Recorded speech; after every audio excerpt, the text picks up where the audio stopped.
Good evening or day, whichever time you're listening to us, and welcome to the next episode of Myths and Stories.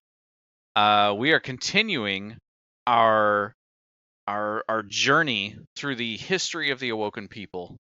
Uh, we've started with Mara, because she's basically the center of the Awoken people. She's their queen. She's the reason they exist the way they do. Uh, we started with her all the way back in the pre-collapse, all the way through the black hole into the Distributary, the pocket universe, uh, through thousands of years. I think I don't know how long it's been. Uh, Deaths and whatnot have happened, and the people have become immortal, and they've created different types of crazy societies, and yeah, it's a beautiful place. And last time we ended on a bit of a cliffhanger. We're getting pretty good at these cliffhangers, and I really like them.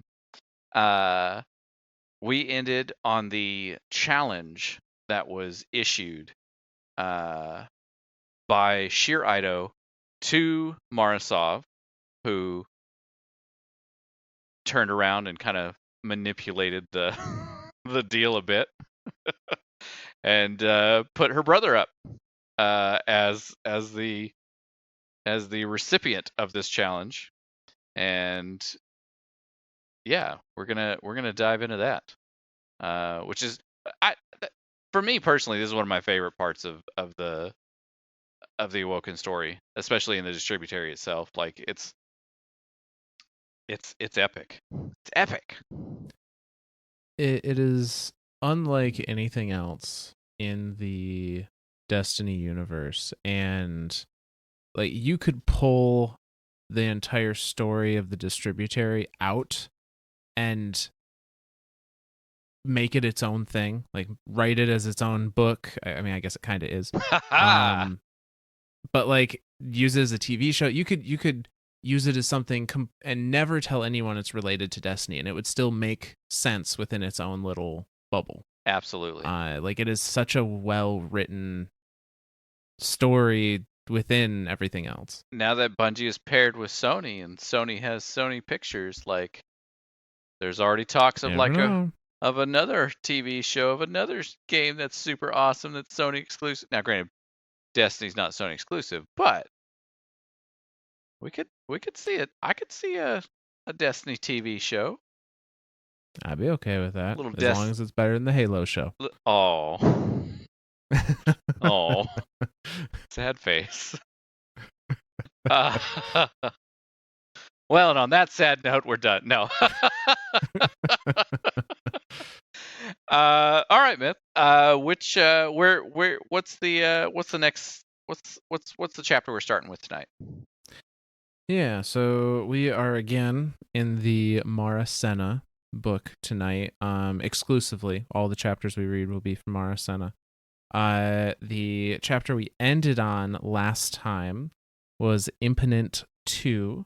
And as we said, that was Sjur Eido seeking to take revenge upon Mara for, she believed, the murder of the Diaserum, who was the leader of a faction of the Awoken during the Theodicy War.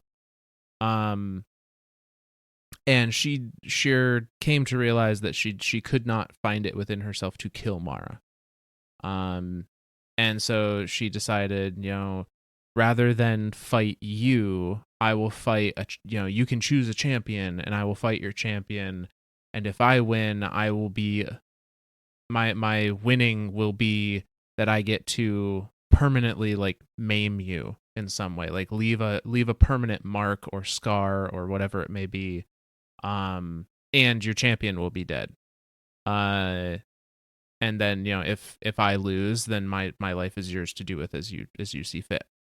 And Uldren, who was Mara's champion, big surprise, decided on 3 challenges, because leaving it up to one is not, that's too much chance. They need to really make sure somebody wins in a skillful manner. And so he proposes. We fight with the blade, with rifle, and with 5th generation air superiority fighters. And Sjur Eido accepted those terms. That still gets me, that last one. It's it sounds so random, but it's so calculated. Oh, it's brilliant. Yeah. And we will see exactly how brilliant Yeah. here in the first couple chapters we talk about tonight. I do have to laugh though, because I keep looking at the title of the books and I keep wanting to read it as impotent. that is a totally different issue going on here. It is a totally different thing. This is imponent. IMPONENT. Which, if it makes you feel better, when I type in imponent into Google, it tries to correct me with impotence. Your Google. So you're not the only one. Your Google search history is just screwed now. I was gonna ask. That is why we incognito. I was gonna ask. Does it mean anything? Does imponent mean anything? Not impotent. Yes, it does. It does. Imponent is a person who imposes a duty. Okay. So they're imposing a duty or responsibility. Yeah. Okay. Yeah. Which makes sense. Sjur is imposing the responsibility of the death of the Diasarum onto Mara. Absolutely. So all right, we're gonna start tonight. Imponent, number 3, chapter 18 of the Mara Sov book, and it goes like this. Now it came to pass that Asilia, daughter of Celia, recognized the scent of Sjur Eido, for smell lies deepest in memory. Asilia spoke to Queen Naguya Pin about the presence of an ancient war hero in her court. While Queen Pin pondered how to honor this visitor and simmered over the insult given by Sjur's unannounced presence, a spy brought word of Sjur Eido's intentions to the Jensam scribes. The many scribes were troubled by this news, for they had given Sjur Eido license to hunt and kill Mara Sov. If Sjur Eido murdered a guest of the queen under the scribes' remit, it would mean war and the end of the great Awoken push for space. Historians were called to the court with bouquets of sweet flowers and grant money to speak of Sjur Eido. She was one of Queen Elislee's paladins, but she was an Ichilist who believed that we would one day be called to repay the gift of our awakening. Would she defy the queen's protection and murder a guest of the court, the scribes wondered? Oh, absolutely, the historians said, laughing. She was a terror. The scribes began preparations to flee the queen's court as they foresaw Sjur Eido's victory would be blamed upon them. Sensing uncertainty, many vital contractors and suppliers withdrew from the space program. The queen denounced the Jensam scribes as faithless and selfish, and her Ichilist followers bristled in rage against the sanguine majority who had scuttled their dream of flight. Household turned against household, sister against brother, wife against wife. The whole world clenched their fists. Meanwhile, Sjur Eido and Aldrin met each other on a net of woven lianas over a pool of heavy water. The light of the Queen's reactors shimmered beneath them as they took their places. Aldrin wore a white chestpiece of ceramic armor over a suit of black tasseled silk, and he wielded a long fractal knife whose cutting edge was nearly 3 times as long as the blade. Sjur Eido fought in the contoured blue-gray pressure armor of a paladin, with the star of 8 edicts blazoned on her chest. Before they began, Sjur Eido tore away the sheer curtain under the gardener's nook and looked in on Mara Sov. "Are you afraid?" she whispered. half in hatred, half in admiration, all in awe. Do you sweat? Does your breath come short? Mara pressed her hand to Sjur's faceplate and left no stain. She held Sjur's gauntlet to her heart so Sjur could feel her steady pulse and even breath. You don't care about him, Sjur pressed her. It would mean nothing if I maimed him? You ask the wrong questions, Mara said. You ask the right questions, Mara said, but of the wrong sibling. Then Sjur understood that she fought a man who would always express his love through loss and ordeal. She bowed to Aldrin and drew her knife. Aldrin bowed in mocking reply. They fought across the web of Leonis in a slow spiral, creeping like spiders, waiting for the motion of the web beneath to signal an instant of vulnerability. Then the pounce, the clash, the blur of knives, Sjur Eido's straightforward prison yard jabs against Aldrin's whirling, deceptive theater. All of knife fighting is in the seizure and surrender of space. Neither would surrender to the close, the clinch, the berserk adrenaline-sick exchange of thrusts that would leave both dead. Aldrin began to cut away Key Leonis to throw Sjur Eido's footing, and Sjur Eido countered by charging him to keep him off. At last, they fell together in the coolant pond. The fight was a draw, but it was only the first of 3. And that ends that chapter. So this one kind of starts off with like there's a lot of like consequences of actions throughout this first part of it, where the scribes are freaking out because they gave Sjur Eido, like they're like, go for it, go hunt Mara down, go kill her, we don't care, we just want our space program. And now that this is happening while Mara is a guest in the Queen's court.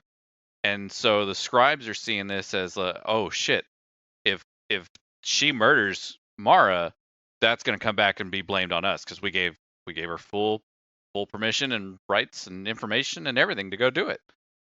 So then of course the Sanguine all kind of rise up and they pull all their everything. They pull all their funding, all their supplies, all their everything for the space program that's been developed. And now the scribes are all like, well, shit, time to bail.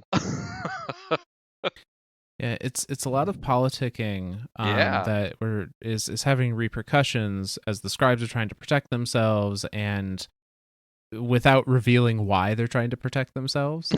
And so you have a lot of other factions going, oh, they're pulling out. Why are they pulling out? Oh, absolutely. You know? And it's just having this cascading effect across the society. And now you're seeing like, oh, well, part of the court doesn't want the space program to work, but the other part does. And it becomes like, whose side do you identify with? You know, even the citizenry. I'm not gonna linger on this, but it would be like the political parties in the U.S. You've got people that are literally coming against each other. You know, based on the description, ready to potentially fight each other to some degree over which side they believe in more. Yeah, but I want to draw a point here that I think is also important.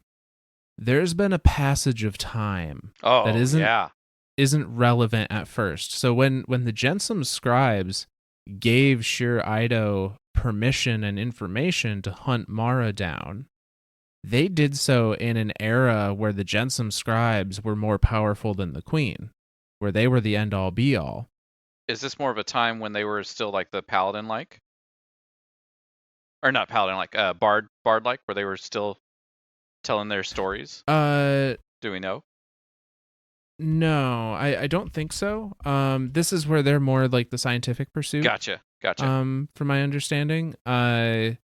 and it was like they held more power than the queen. The Yep. queen was just a figurehead that didn't mean anything, and the Gensum scribes ran the higher echelons of Awoken society, and they gave Sjur permission to hunt Mara down, but they have since fallen from power. Right. And are now the queen is again top dog, and like ages have passed, like entire eras of political control have passed while Sjur was hunting down Mara. And when she finally finds her, who knows how many years have passed, perhaps hundreds. Because time doesn't mean anything to the Awoken. And even though the scribes have fallen out of favor, it's still probably the same scribes that gave the go ahead. Oh, I didn't even think of that, because they're all immortal. Right. It would absolutely still be the same, because as far as the timeline, I was curious. Like, we know that the scribes started off as bards, telling stories post the Odyssey War, right? Yeah. So, and the whole Theodicy War was the war between the Ekleist and the Sanguine, the people that thought we need to go back, we have a debt to be paid, and the people that are like, nah, we're good. This is paradise. This is the end of the universe. Maybe not the end of the universe, but that's how I took it, from my point of view at least. And so like there's a line here that the historians say about Sjur Eido. She was one of Queen Alice Lee's paladins, so one of like her elite guards, her elite personal guards. But she was an Ekleist, so Sjur Eido was an Ekleist, so, and Queen Alice Lee was not. She was a Sanguine. So that's an interesting thought there. Like even and this could have been like a maybe post, because Alice Lee abdicated. She gave up her throne. I think Nagoya was right after her, right? Like it was just the two. It was Alice Lee then Nagoya, wasn't it? I think those are the only two named queens. I don't think there was any queens in between. I feel like they would have put if there was, because that's kind of a crucial position even for a figurehead. Yeah, so I assume that it was Alice Lee and then Nagoya directly afterwards. And I don't see anything to suggest otherwise. Right. But yeah, and well, what I think might have happened with Sjur is she could have started as a paladin of Alice Lee, because there wasn't always this Equalist and Sanguine factions. Like they came out however many years after the establishment of Awoken society. With the Diacerum so she could have very easily. Yeah, she could have very easily started as a paladin and then decided, after hearing the declaration that Alice Lee, caused the deicide of the entire Awoken peoples, to switch sides. Right. And side with the Diacerum. Yeah, absolutely. Yeah. Okay.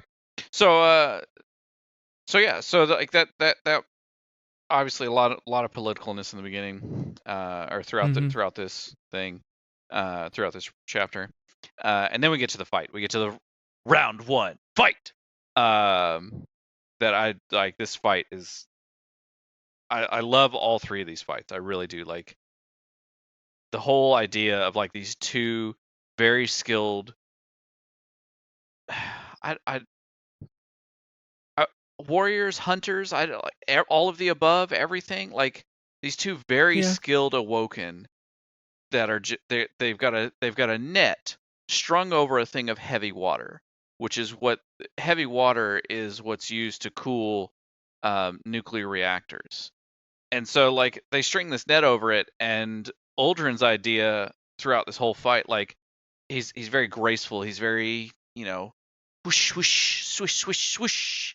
And Sjur is very, and it even says it like prison stab, like prison yard jabs. Yard jabs. Like, was she in prison at some point? Does she run around with a shank on this web? Like, what is happening? And the two of them are just going back and forth. And Uldren, I like Uldren's approach to this. Like, start cutting, like, because we know this from Uldren's past. He measures himself by what he survives. So even a loss, even if it's a straight loss, if he survived it, he sees himself as gaining something, as bettering himself, as whatever, however you want to think of that. And so for him to think of this in a way of like, okay, well, I'll start cutting out webbing underneath her and start giving her less and less footing, which by proxy is giving himself less footing. But he's just like, I'm gonna keep moving, keep whoosh whoosh whoosh whoosh, as he does. And then of course he ends up cutting them all out and they fall in the water anyway. But they're immortal, so they don't drown. Yeah. They don't. I mean, I don't know that heavy water is innately poisonous or anything. Right. I was curious on the buoyancy of it, right? Like, because that's the whole thing with water is humans. Human. I mean, the physics of this place don't matter. It's a pocket universe. I can't apply. Right, we don't know exactly how things work there. I can't apply our physics to this universe. I will say, since you bring it up anyway, heavy water is technically, it's not that there's an extra hydrogen, because that would be a different molecule. Right. It is a isotope of hydrogen called, I think it's deuterium. So it's still H2O, but the H's has a different isotope. Are an isotope. Gotcha. They have a different molecular weight. Yep. I believe is what it is. See? Science is fun, kids. Yeah. And you can knife fight over a pit of it. Yes. Kia! Yeah, so they both fall in and it's a draw. One battle of 3 down. Yeah, 1 of 3 is a draw. So that brings us to our next chapter, which is Imponent 4. And it goes like this. Next, the fallen paladin and the hunter chose long guns and went out into the monsoon jungle to stalk each other. Sjur Eido selected a tiger spite in 11 by 90 millimeter with 5-round flock guidance and an internal stump. Uldren chose a silent needle carbine with a cone snail payload. For 6 weeks, they stalked each other as the political situation grew more dire. He was the better hunter, stealthier in motion and at ease in the wilderness. But Sjur Eido was the better soldier. She had no respect for the systems of the jungle, and she knew how to use that to her advantage. She drove the animals into a frenzy with violence and disruption of habitat. Parrots and crows warned each other of Uldren's stealthy hides, and jealous predators forced him off his carefully scouted trails. Sjur Eido caught him with his back against a rift lake and shot him as he tried to cross the lake bed. The wound was not mortal, for the water ruined the terminal ballistics, but she had won the match. Your life is at stake, Mara warned her brother. Lose this final match, and you will... Am I simple? He snarled at her. The wound pained him terribly, but he would not risk more than a little analgesic. I'm assuming that's an antiseptic of some sort. Leave me my work, sister, or you leave me nothing at all. Now they would meet in air superiority over the Andeles. Charges under their seats would detonate if either of them left the engagement zone. Because of the small combat zone, Sjur Eido chose a nimble, ermine tactical fighter and a payload of all-aspect heat-seeking missiles. Where will we receive these aircraft? Uldren demanded. How can I trust the equipment? Sjur Eido told him that one of the Jensum scribes would provide the aircraft and requested weapons from her personal stockpile. Very well, Uldren sniffed. And we will have access to all the weapons these airframes can equip? Of course, Sjur said. Those we cannot obtain can be replaced by training simulators. She was certain Aldrin's wound would cripple him. Then I will fly a dart, Aldrin said. The ancient interceptor had awful fire control, dismal maneuverability, and primitive weapons. A dart? Sjur jeered. Will you fly with its original weapons, too? You think you can beat me with rockets and a gun? I do, Aldrin purred. You accept those terms? She did. The two duelists took to the skies on a bright winter morning. After a fuel check, a telemetry squawk, and a terrain snapshot, they turned in towards each other from 100 kilometers apart. Sjur Eido descended for the terrain, knowing Aldrin's radar could barely separate her from the clutter. Aldrin came straight on. At 80 kilometers of separation, Aldrin called across the radio. Fox 3. Kill. Engagement over. Sjur sneered at the bluff and prepared to climb into a snap attack when the killed alert flashed on her ermine training panel. She had forgotten that the Dart's intercept loadout, when it had last served 70 years ago, included an unguided air-to-air nuclear rocket. Aldrin had simulation killed her and everything else within several clicks. On the tarmac, Sjur Eido threw off her helmet and parachute and knelt before Mara Sov. My lady, she said, as I have fought your brother to a tie, I leave my fate in your hands. Be more kind to me than you were to my lady, the Diasarum. Rise, Sjur Eido, said Mara. Let us take the stars together. And that's the end of that chapter. I love this one because of the two fights in this. They're so technical, and they even reference in-game stuff. Like at the very beginning, Sjur Eido selected a Tiger's Bite. Like that's a Dreaming City auto rifle you can go pick up right now. If you go to the what is it, the I can't think of the terminal in the helm, but not the Crown of Sorrow, the other terminal. You can actually go focus your last season. Yeah, you can focus your umbrals into Dreaming City weapons, and one of them that could drop is a Tiger's Bite.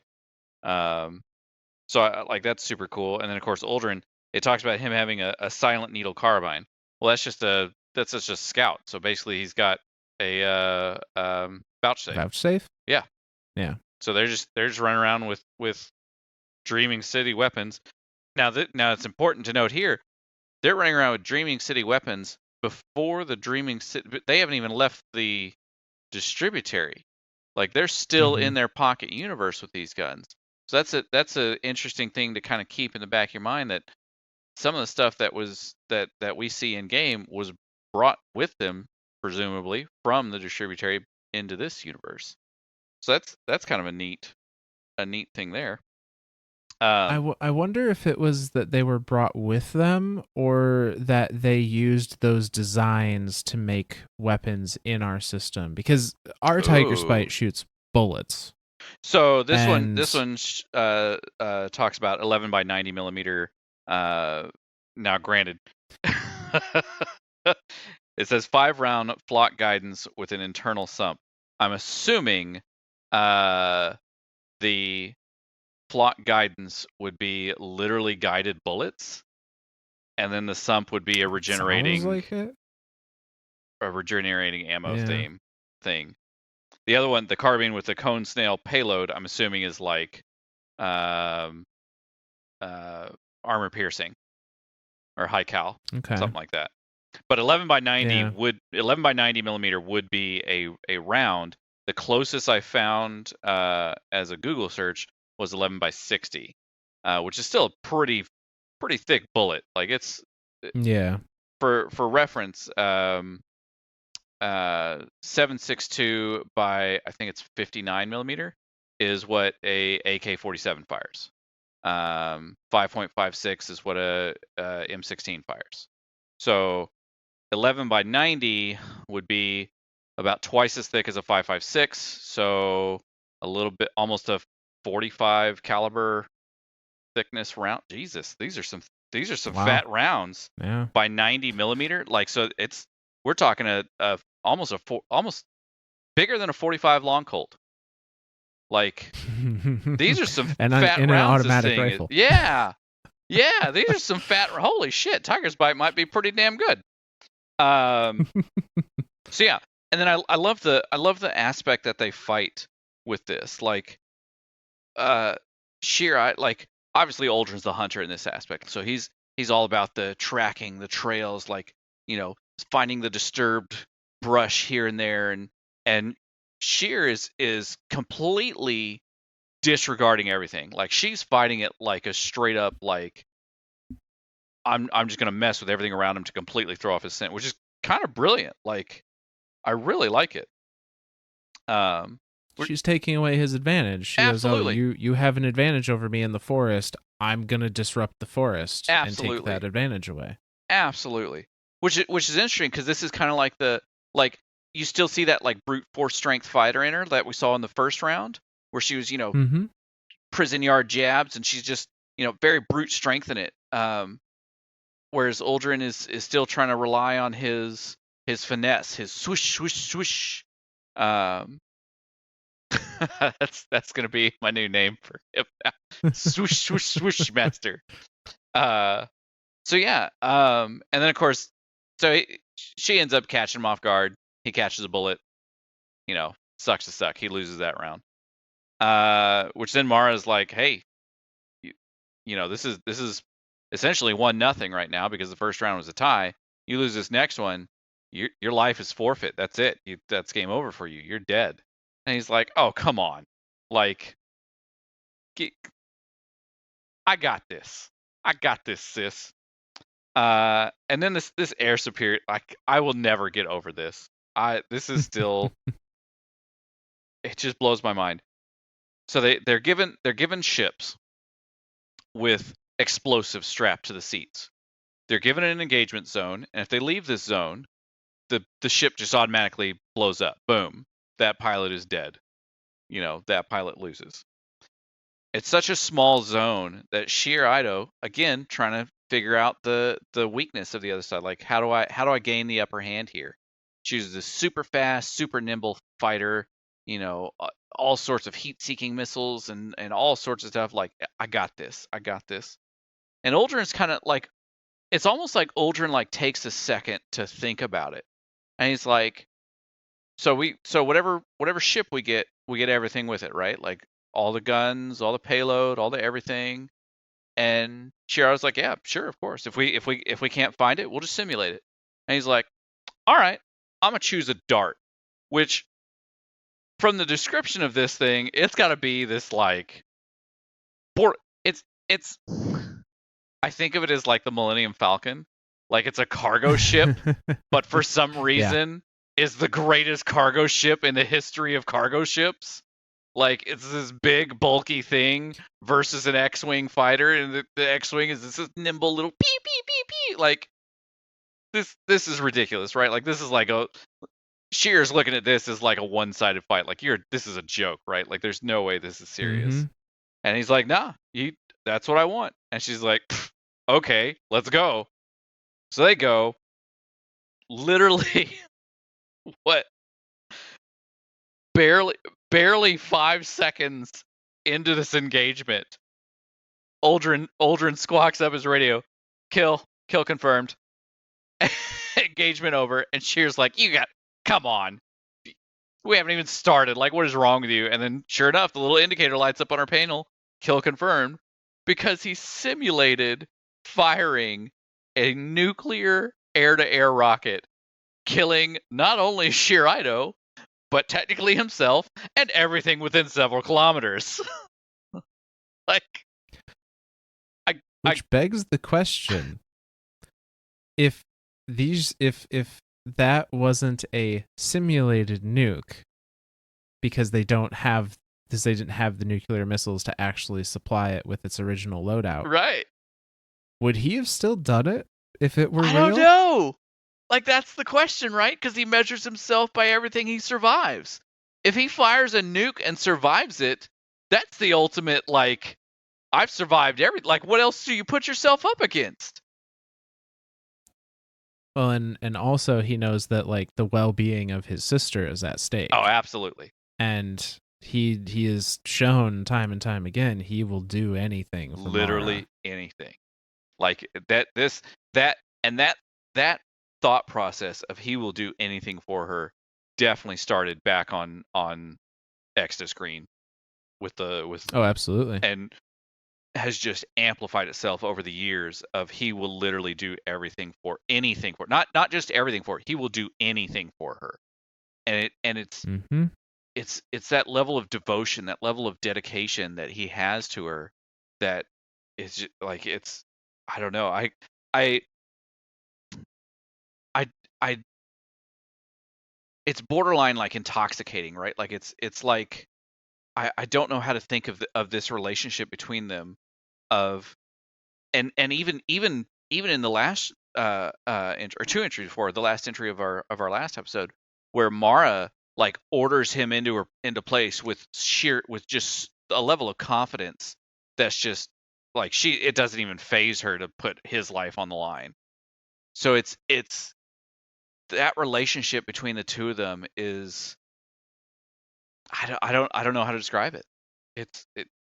I want to say toxic on one end, like toxic on Mara's end, like she's willing to just throw her brother away, but then like intoxicating on the other end, like her brother's willing to throw himself away at anything that his sister asks of him. Like, I don't what. The way that I have settled on looking at it is that Aldrin is addicted to Mara's approval. Oh, Like he in the same way that someone, can have an addiction to, any vice, like he is addicted to Mara's approval. specifically that approval. And Oh, that's and brilliant. she knows it. And so she uses that to get him to do what she wants him to do. Oh, absolutely, absolutely. That's brilliant. I like that. Addicted to her approval. Not like addicted to her as a person, not addicted to like this is my sister, I need to protect her, I need to do anything I can for her, I need to, give myself to her for whatever she needs me for, but literally that approval, addicted to that approval. I like that. I really like that. Um so of course this ends in Sjur Eido losing. I put that in quotation marks. Right, yeah. And then of course she goes into tomorrow. Like, so essentially it's a draw, right? Like round one draw, round two Aldrin, round two Sjur, round three Aldrin. So it's 1-1 and 1-1-1 is essentially what it is. So it's best of three came down to a one. It still ended up in a 1-1-1. So she kind of gives herself to Mara. It's like, all right, I do with me what you will, whatever. Just don't kill me like you did the Diaserum, or at least like I think you did the Diaserum. Mm-hmm. And the line here, rise Sjur Eido, let us take the stars together. There is so much in that sentence, in that little blurb there that plays later on that I'm thinking of future events that are coming down the line Mm-hmm. in this story, and Mm-hmm. it's starting to like this is the beginning. This is the beginning of Mara and Sjur Eido. Yeah, and even in the last chapter, when Sjur was fully intending to just murder Mara, one of the reasons she couldn't is because she was equally like captivated by her. Yep. And even in the first challenge, in the first fight against Aldrin, she doesn't go find her opponent first. She goes and finds where Mara is to hide. I'd say hiding out, where Mara is observing the fight, and she's asking Mara questions, and Mara's telling her like, you're asking the right things, but you shouldn't be talking to me right now. Oh yeah, yeah.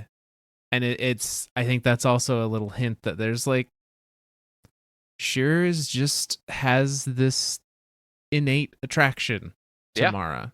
She's seeking her out, whether she knows it or not.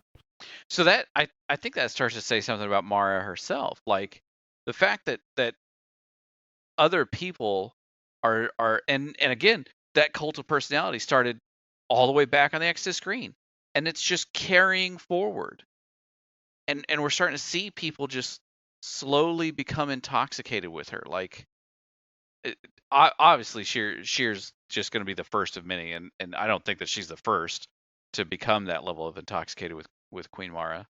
But I mean, she's starting to truly, I don't want to say live up the the the cult of personality, but she is. She knows that people are Mm-hmm. starting to become aware of her, not just of her beauty, but of her abilities, of her presence, of her aura in a given space. So yeah, yeah, that's lots of interesting things kind of clicking in my brain for like past events leading into what I know are future events. And so yeah, I'm lots of connections are being made here. So that brings us to this next chapter, which is the final chapter in this impotent kind of arc, I guess. So this is chapter 20 of Mara Senna, Impotent 5. And it goes like this. The subsonic roar of the solid rocket boosters crosses the threshold from noise to motion. To hear it is to feel it, and to feel it is to remember that you are a sack of fluid and gel much more than you are a solid entity. Membranes and gradients, solutes and films, a body is a mingled thing. Mara thinks of this as she watches the launch vehicle discard its boosters and climb away through the clouds. The Awoken could have been angels. Instead, they are flesh. That's that. Queen Naguya Pin rises from her portable throne, unfolding 2 heads taller than Mara. Choose your replacement. My work is done, and I will stomach no more. Mara smiles at her. Is a queen's work ever done? Oh, don't insult me, Queen Pin clucks. She brushes wind-blown pollen from her trousers. Today's launches have blasted the spring trees with hot wind. You used me to do your work, politically and scientifically. You used me to bundle up the scribes in a neat little scroll for your disposal. I went along with it for the sake of the monarchy, Mara, not because I'm a fool. I don't know what you want, or why you're so bent on keeping the Awoken uneasy and dissatisfied. I don't know how you manipulate the acclamations, but when I abdicate, I am going to find Alice Lee wherever she's gone, and ask her all the questions I have about you. I'm very interested to know the answers. You've been a wonderful queen, Mara says. No one will ever replace you. Although she's already thinking of Devna Tell, who was never one of the scribes and whose coronation would make a wonderful rebuke to the scribes' remaining ambitions. Sjur Eido meets her by the ship. We'll need a new queen, Mara tells her, leaping up the side of the ramp. Word on the satellite? Still burning for the Langreen Point. What have you done to Naguya? Given her too much perspective, I'm afraid. Just as this observatory satellite should help the Awoken see things from Mara's point of view. She smiles as she helps her bodyguard up the ramp, Sjur indulgently pretending she needs Mara's hand for help. Aldrin should be the one on the ground in Camarina by now. We'll have a go-ahead on the inferimeter buyout when he's done. There are new stars in the sky. Mara put them there. Huge distributed array telescopes orbit the Distributary's cool sun. Gravity wave sensors and cold primordial neutrino detectors spider the crust. Out of shell corporations and seed investments, she has opened her world as an enormous eye and focused it heavensward. Sjur Eido was her smiling public avatar these past decades, while her brother handled enforcement. The days of covert speed chess in the Queen's court are over. Sjur Eido's open endorsement made Mara the face of equalism, and armed Mara with the blackmail over all the Jensum scribes still in power. Yet she has never been so lonely or so worried for the future. Mother has told her that she, Mara, uses her power over Uldren too freely, that she must learn to stop, or her mother will no longer be her friend. Mara, Sjur says, catching some flickering expression. Knowing Mara well, she immediately changes tact away from comfort. What do you think we'll find with the satellite? Proof that it's time for us to go, Mara says. Proof of what I've known since the beginning. Sjur frowns in thought. She doesn't remember much from before her awakening. Few of the 891 do, but enough to trouble her. Time for us to go, she says. The ship's turbines keen up to speed and then settle into a whisper-quiet cruise. Sjur reaches to strap herself across from Mara. Impulsively, hard-faced, denying she needs what she is asking for, Mara scoots aside to make room on her bench. Sjur raises an eyebrow at her. Don't say anything, Mara warns her. Not a word. And so they pass the flight in silence, but not alone. And that's the end of that one. So, yeah, the love has begun. Mutual respect, at the very least. I mean, you call it what you want. Mara the love has begun, is what I'm saying. Mara is seeking out Sjur's presence for companionship, if nothing else, at this point.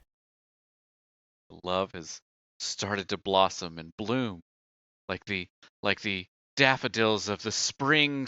No, I'm not going into that. Okay. So this one starts off with talking about Mara putting more stars in the sky, talking about satellites. Yes. And I've always been I don't want to say a space buff, but I love I've always been obsessed with space flight and stars and astronomy and all that. So this chapter I really liked as well. You know, the description of the rocket just blasting into the atmosphere through the clouds, you know, and then to feel it, like to feel the concussion blast from the rockets igniting on the launch pad into space, and watching the boosters fall away to the payload being delivered into orbit. Like all of that just like, well, gave me chills. And this whole time that this is happening, Mara and Queen Pin are talking, like they're observing this happening, and they're kind of like Queen Pin is definitely like, she knows something's up. She doesn't know what, but she's like, when I leave, when I abjugate, I'm gonna go find Alice Lee wherever the hell she's hidden herself, or you've hidden her, whatever, and I'm gonna ask her every question I have about you, because all I want is answers. And yeah, it like Mara just kind of brushes her off with that. Like, it's the line that Mara uses to brush her off.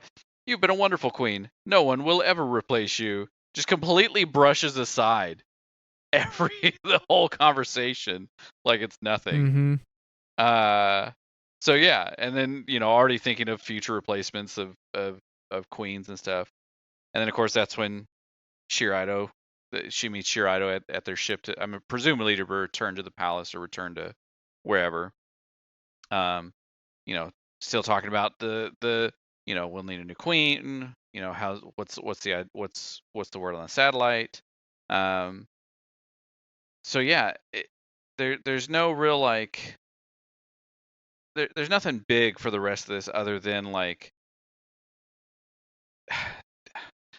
I'm gonna call it the love, the blossom of love. That's what I'm gonna call it because I mean, you call it mutual respect. That's what I'm calling it. I'm calling it blossom of love between Sjur and Mara because this whole time like Sjur can't even like she it's that like she starts to talk to Mara and then like changes her look to try to like be a little more stoic, a little more tact and rather than like comfort rather than loving. So it's like Shear's not trying to come. It's it's like watching Sheer fall in love with Mara is what I think of it as. And so yeah, so it's you know And it's worth mentioning that, like we talked about, there was already kind of this like attraction of sorts when yeah they first met, and now by count of this chapter, they've been working together for decades. yeah. At this Time point, is really passing now. I mean the ship that Uldren used, they talked about how that one was 70 years old, and now here in this chapter, like their decades are passing. So time is flying by here, and that's definitely something to keep in your mind when you're listening to these books is that time is hauling balls in here. Like there's lots of time between passages, and I think that also just kind of shows that like time doesn't matter to the Awoken. Like it's not a concept that touches them in any meaningful way because they don't have they're never immortal. Die from it. Like what is time to an immortal? What is 1,000 years to a person who lives forever? That I think one of the hardest things to describe is forever, is infinity, is the continuation of eternity. Like to say 100 years, that's a definitive thing. That's a human mind. Like it's funny because we talked about this before, like in like our light and dark series and stuff like that. Like numbers that a human mind can conceive, that can perceivably conceive, and that's why we use terms like 1 billion, because the human mind can see and interpret the number one, and then the word billion. But when you actually see it written out as one with 9 zeros behind it, the human mind can't comprehend how much that is. It's such a overwhelming amount of something that the human mind just kind of like, okay, yeah, whatever. It's a lot at that point. And so yeah, what is a million? What's a billion years to an immortal? Like that's yeah.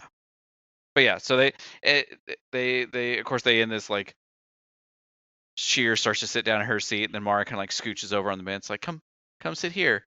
But then like that, I love the ending. Don't say anything, not a word. It's almost like Mara is finally accepting the well, not just accepting, she's inviting in this case. Yeah. For Sheer to sit next to her, Yeah. to be close. To let the love blossom. I love it. I fucking love it. So, this brings us to next chapter, which is entitled Catabases. Oh shit! It's chapter 21. This guy again. Not the Guardian from the Glycon in this case. Although it's worth mentioning again that Catabases, the word, means a descent. Typically in the Greek, the ancient Greek that it derives from, it was typically referred to as a descent into the underworld. But generally speaking, it is a trip to somewhere far away. Yeah. I'm now curious though, was Catabases an Awoken? I don't know. I don't think we can see any bit of his body when he's hanging in the glycon. I think he's all armored up. All armored up and all. I can't even call it tentacled up anymore. We have words for it now. It's all egregored up. Egregored up? Yeah, I don't know that that's better. Darkness inhabits his body now. But this is not Katabasis the Guardian. No, this is not Katabasis the Guardian. This is Katabasis in the sense of a journey. And this chapter goes like this. Mara looks into the camera and lets the fire in her eyes speak. They are waiting on her, the Distributary's millions, her awoken people. She has stoked their curiosity with 30 years of painstaking analysis. When they look up at the night sky, they see the stars of her observatories among the crowded bands of habitats, the spindly orbital factories, towering elevator counterweights, the burning roads of matter streams. Let me tell you of our world, she says. These are the facts of tectonics and atmosphere, of water and climate, the parameters of the sun that feeds them. No infants died last year. No child went unfed. No youth came of age illiterate. No one suffered illness who might have been treated. We have long surpassed the UTEC gathered from the ship spire, yet we have grown carefully and cleanly. We have eluded pollution, eradicated plague, and chosen peace. No Maltech weapon has been discharged in centuries. Our atomic weapons were dismantled before they could ever be used. We are our own triumph. She has elected not to use graphics or theater. She would rather they remember her face. You know yourselves, she says. So let me tell you of your cosmos. We live in a spatially infinite, isotropic universe, 12.1 billion years old. Its metallicity is ideal for life and for the spread of technological civilizations. In time, the distance between all points in the universe will contract to zero, and the cosmos will collapse into a singularity, to be reborn in fire. There will be no end to eternity here. She pauses. She waits. The whole world is out there, begging for the answer to the question. Our world is a gift, and we must refuse it. They are awoken. They love secrets. They will wait for her to explain. We have detected a pattern that was imprinted into our universe by its ancestor. A fingerprint of the initial conditions into which existence was born. From this information, we have confirmed the most primordial of awoken myths. Our universe is a subset of another. We live within a singularity, a knot in space-time that orbits a star in another world. Conventional relativity would suggest that time outside an event horizon passes quickly compared to a clock within. But our universe has a peculiar relationship with its mother. Thousands of years have passed for us on Distributary. Outside, centuries at most. We are a swift eddy in a slow river. These ideas may not surprise you after centuries of theorizing and philosophy, but we have decrypted new data from the cosmic microwave and neutrino background signals. We have discovered voices. The voices of distress calls. They tell a story of bravery, of war. and of desperate loss. We were not always immortal. We did not earn this utopia by covenant with any cosmic power or by obtaining an enlightened moral condition. We are refugees. We fled from an apocalyptic clash between our ancestors' civilization and an invading power. She lowers her eyes. The signals we have retrieved tell us that our ancestors were on the edge of defeat, perhaps extinction. It is time that we accept our debt. Distributary is a refuge, not a birthright, a base to rebuild our strength, not a garden to tend. I ask you, Awoken, to join me in the hardest, most worthy task a people has ever faced. We must leave our heaven, return to the world of our ancestors, and take up the works they abandoned. If some of them survive, we must offer aid. If they have enemies, we must share our strength. We must go back to the war we fled and face our enemies there. She lets them dangle a moment before she drives it home.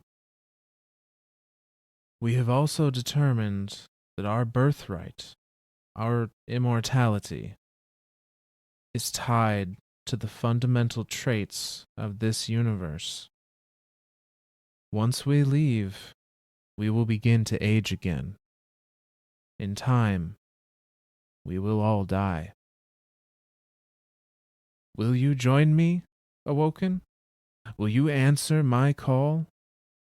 All I offer you is hardship and death. All I ask of you is everything you can offer.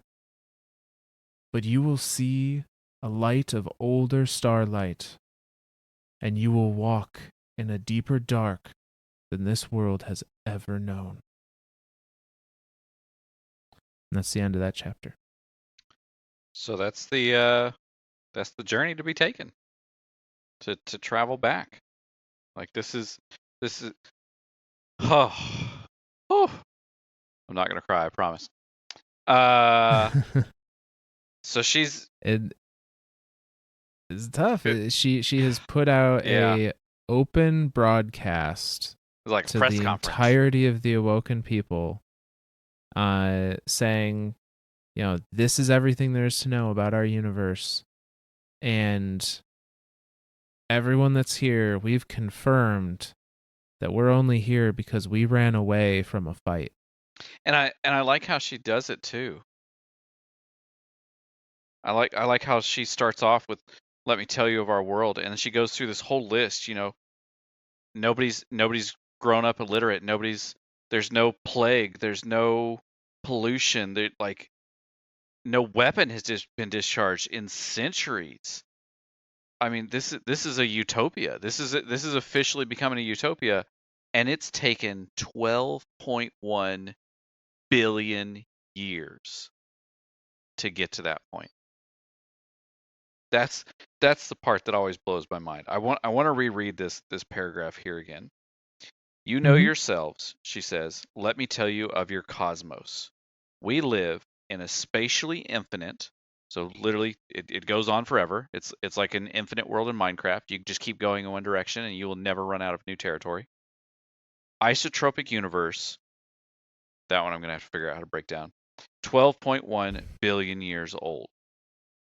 So isotropic, that'd be like an isotope of an atom. So like basically like a subset, like a kind of like what we were talking about with the heavy water. A different isotope of helium, but still, or hydrogen, not helium, hydrogen, but still hydrogen. So still a universe of a bigger universe, just a different isotope. Its metallicity is ideal for life and the spread of technological civilizations. So literally, this place exists solely to advance technology and let life flourish.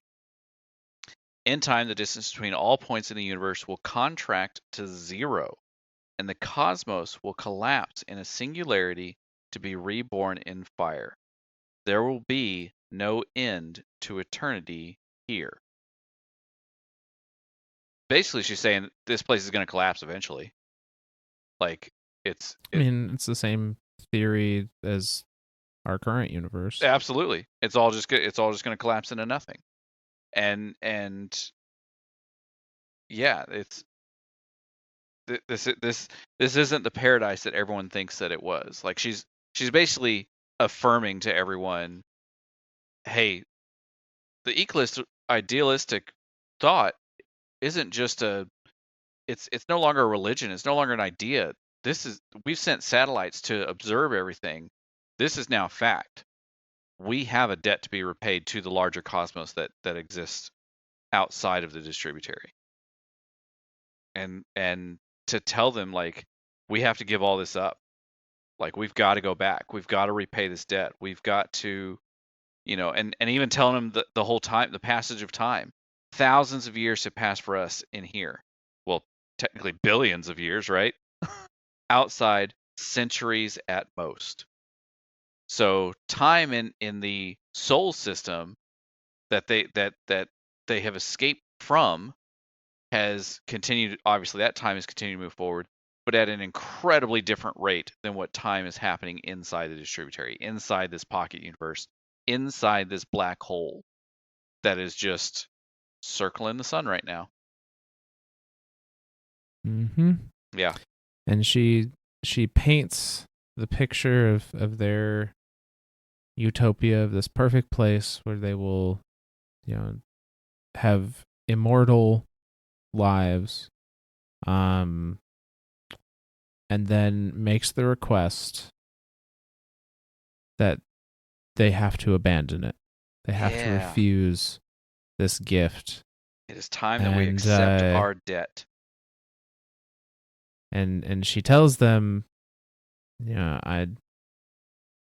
all I'm asking you is to do the hardest thing there has ever been to do. All I'm offering you is endless hardship, but you will see an older starlight and walk a deeper dark than this world has ever known. Yeah.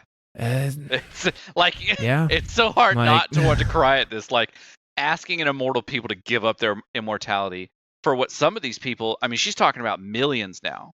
Remember when they first came to the Distributary, it was 40,891 people, or bodies at least, consciousnesses that has come to the Distributary.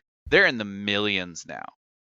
Easily, an entire world's worth of people, that some of these people this is all they've ever known is the Distributary.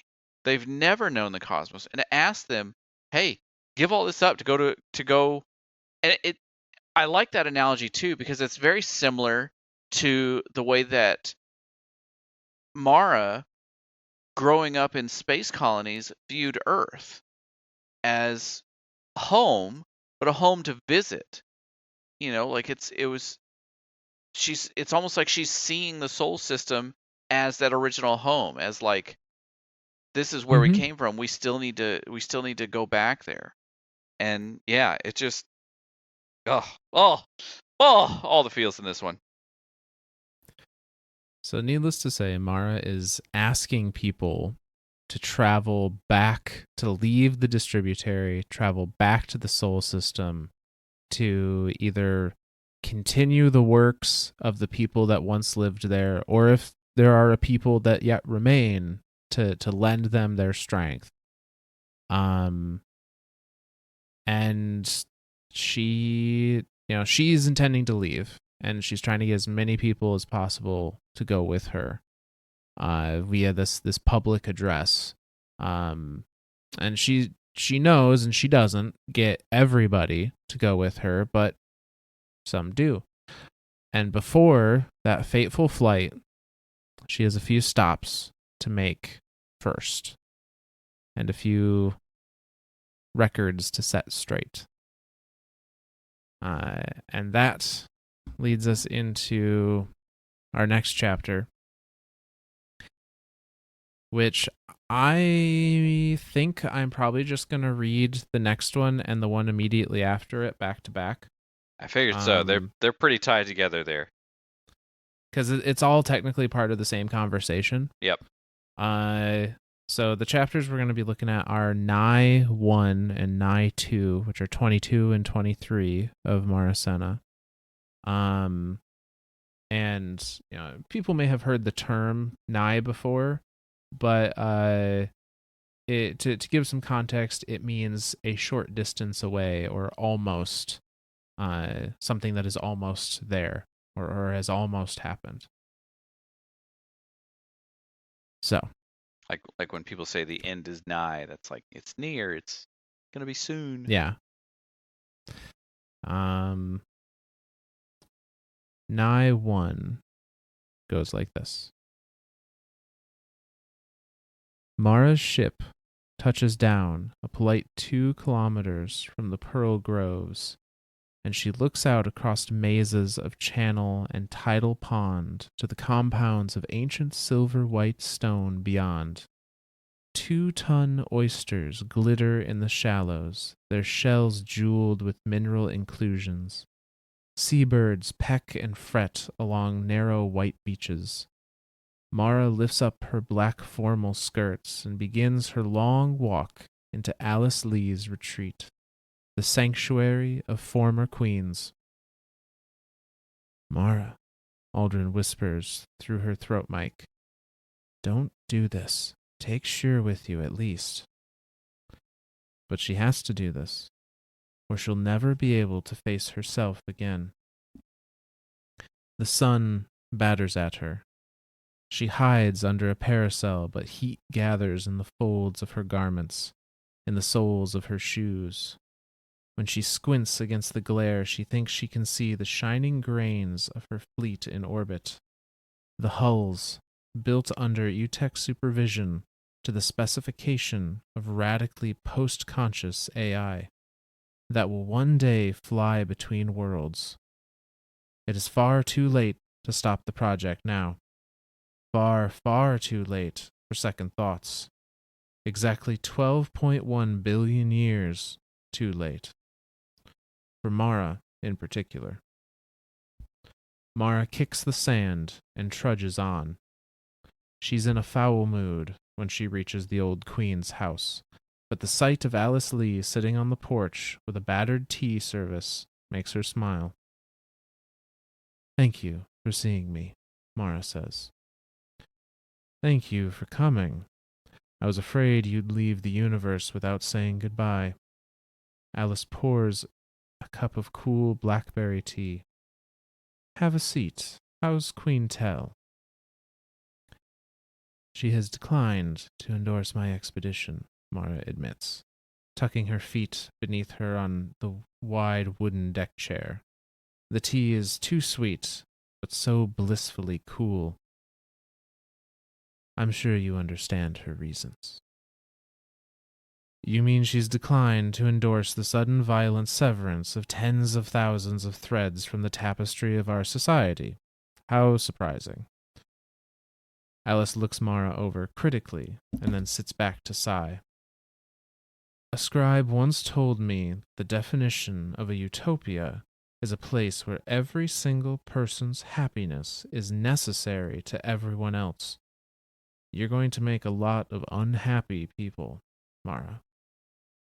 You'll make the lives of everyone in the world tangibly worse. Not just those you've lured to certain death, but those who will grieve their departure, and all those who will come to grieve for lack of labor and knowledge that you took with you. My people volunteered. Your mother told me so, Alice says.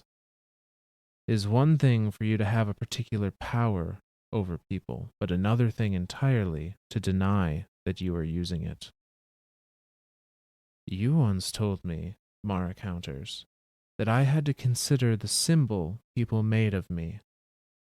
That if it were good, then I had to be that symbol for them. I had to perform as they required. I have done so. I have been the best thing I can think to be. Is this the best you can think to be? Alice says with very practiced neutrality. Mara drinks her tea in delicate silence. The old queen sets her cup down, hard enough to chip. Mara jumps in quiet shock. The tea service is an heirloom from Shipspire. Her face hardens with the power of ancient command. Mara, I'm at least as clever as you are. Do me the credit of acknowledging it. I have worked for many hundreds of years to arrange this outcome, Mara says, forthrightly, but without the courage to look at Alice Lee in the eyes. I have nurtured and tended the Echoless belief so that there will always be awoken who feel uncomfortable in paradise, guilty for the gift of existence in Distributary, people who will come to me. I know. Alice lays a hand on Mara's, and for a moment, the touch almost makes Mara sigh in gratitude. To be seen, to be known without revulsion. Then Alice's old strength pins her palm to the table. The Diacerum, she hisses. The Theodicy War. Did you arrange it all? No, Mara says, which is a lie told with truth. Do you understand what you have done? Have you reckoned the full cost? She has convinced tens of thousands of Awoken to abandon their immortality. She has deprived Distributary an infinite quantity of joy, companionship, labor, and discovery. All the works that might be accomplished by all the people who will join her in her mission to another world. When she lies awake at night, seized by anxiety, she tries to tally up the loss in her head, but it is too huge, and it becomes a formless thing which stalks her down the pathways of her bones like the creak of a gravity wave. Some infinities are larger than others, she tells her old captain. I believe we are here for a reason, and this is the way to fulfill that purpose. And how much would you sacrifice? Your mother, your brother? Are the Awoken real to you at all? Alice leans across her pinned hand, viper fierce, striking. Do you think my people were made to die for you? Not for me. For our purpose. For our fate. For a home we abandoned. It's in the charter, Mara, the document on Shipspire. That, and even Alice Lee falls into a hush as she broaches one of the primal mysteries, her memory of creation. That shaped the way I made this universe? You were the first, Mara acknowledges. The first one here laid down the rules. Alice Lee releases her hand and collapses back into her chair. Why are you here, Mara? To tell you the truth at last. To ask you for that boon you owe me. At last, Alice sighs. Well, I knew the day would come. I think I'll be glad to have this weight off my shoulders. You'll ask me to throw my support behind your mission, won't you? The First Queen says go with Mara, awoken from this dream, and go fight for your home. Is that it? No, Mara says, with her heart in her throat, with trepidation bubbling in her gut. You cannot keep a secret buried like a vintage for so many centuries, and then unbottle it without any ceremony. The boon I ask is your forgiveness. Then she explains the truth. She tells Alice Lee what she did, about the choice Alice Lee would have made if Mara had not made her own first. It's only an extension of what Alice has already deduced. When she's finished, her ancient captain's jaw trembles. Her hands shake. A keen slips between her clamped teeth. The oldest woman in the world conjures up all the grief she has ever felt, and still it is not enough to match Mara's crime. You are the devil, Alice whispers. I remember, in one of the old tongues, Mara means death. That's too perfect. That's too much. She laughs for a while. Mara closes her eyes and waits. You realize, Alice Lee says, this is the worst thing ever done. Worse than stealing a few thousand people from heaven. Worse than that thing we fled before we were awoken. Please, Mara begs. Please don't say that. Alice Lee rises from her chair. I'll support your fleet, she says. I'll use every favor and connection I have to get your hulls completed and through the gateway, and I will do it so that I can hasten your departure from this world. I will do it out of hate for you. I will do it so that every good and great thing we achieve here will ever after be denied to you, you snake. No forgiveness, do you understand me? It is unforgivable. Go. I'd be very grateful if you didn't tell my mother, Mara says. Alice Lee hurls the pitcher of blackberry tea over Mara, turns, and goes inside, leaving her to trudge, wet and sticky, but unbowed, back to her ship. She leaves her tea-stained parasol on the deck, but when she remembers it and looks back, it's already gone.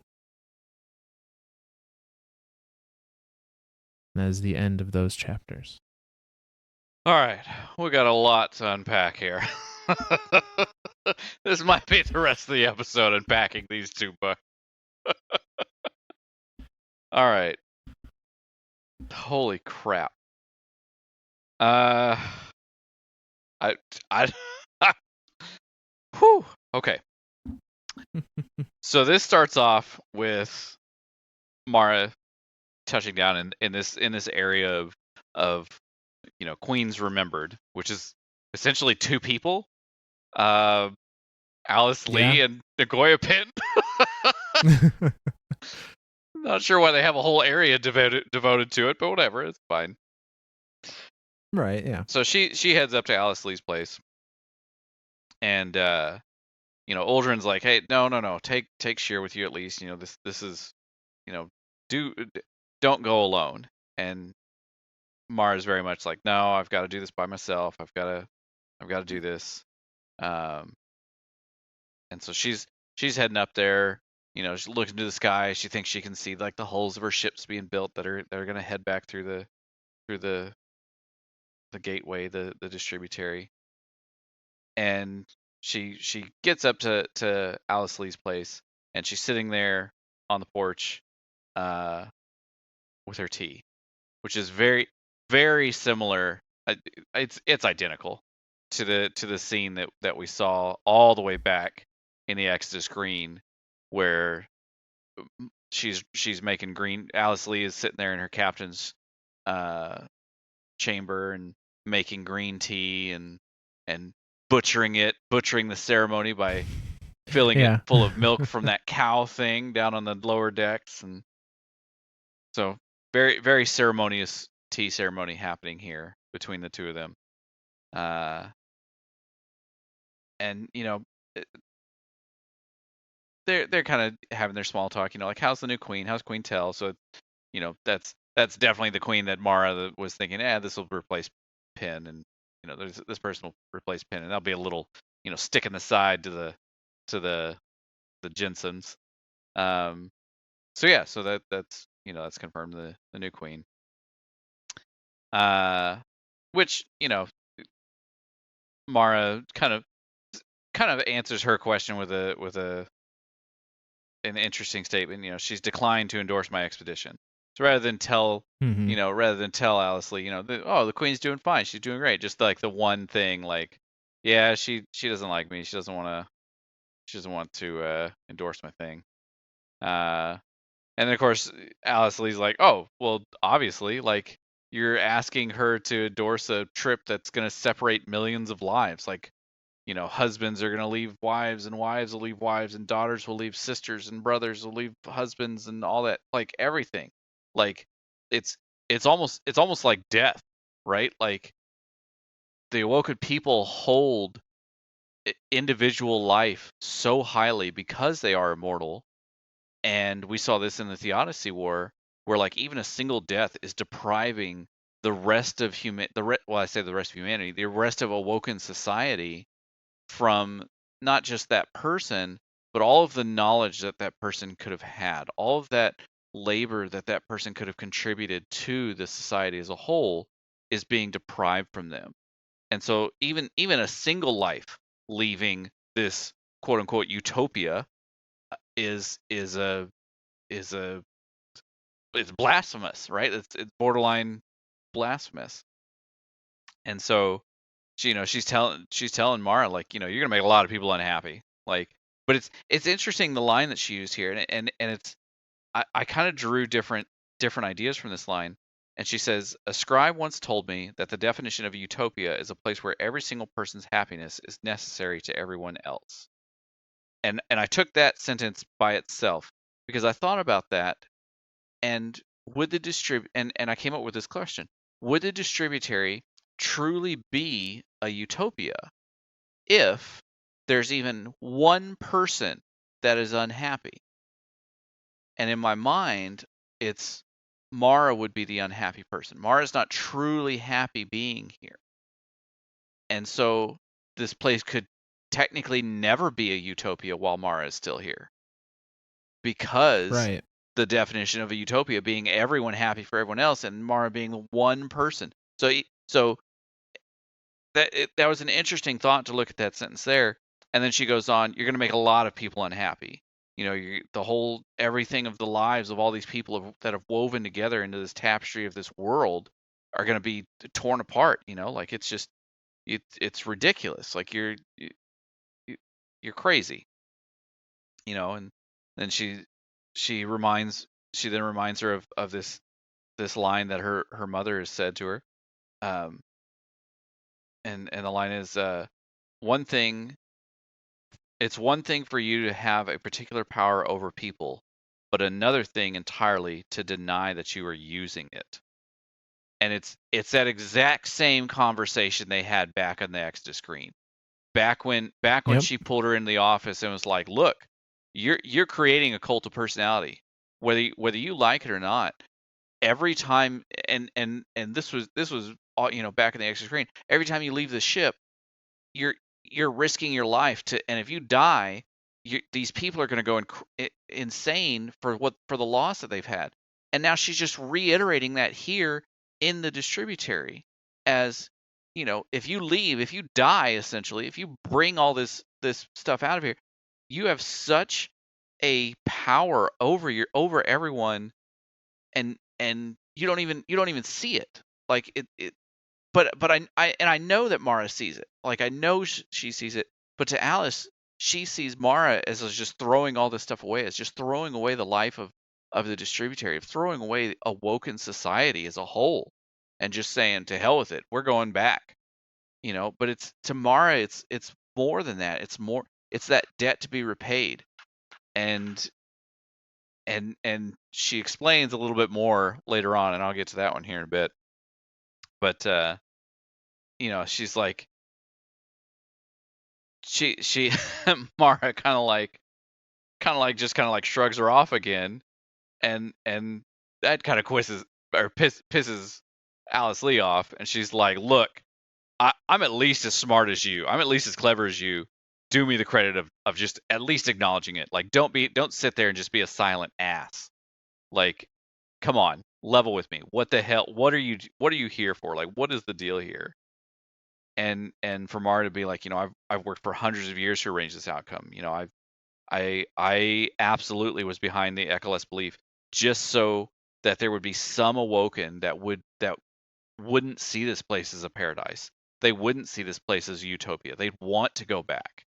And so to nurture that for essentially billions of years, right? Like we don't have an exact timeline of like, year one, the Gensum scribes started, year two, this, but I mean, for the Eagles and the Theodicy War to be so far in the past, to have another queen in place, like this has been billions of years in the making.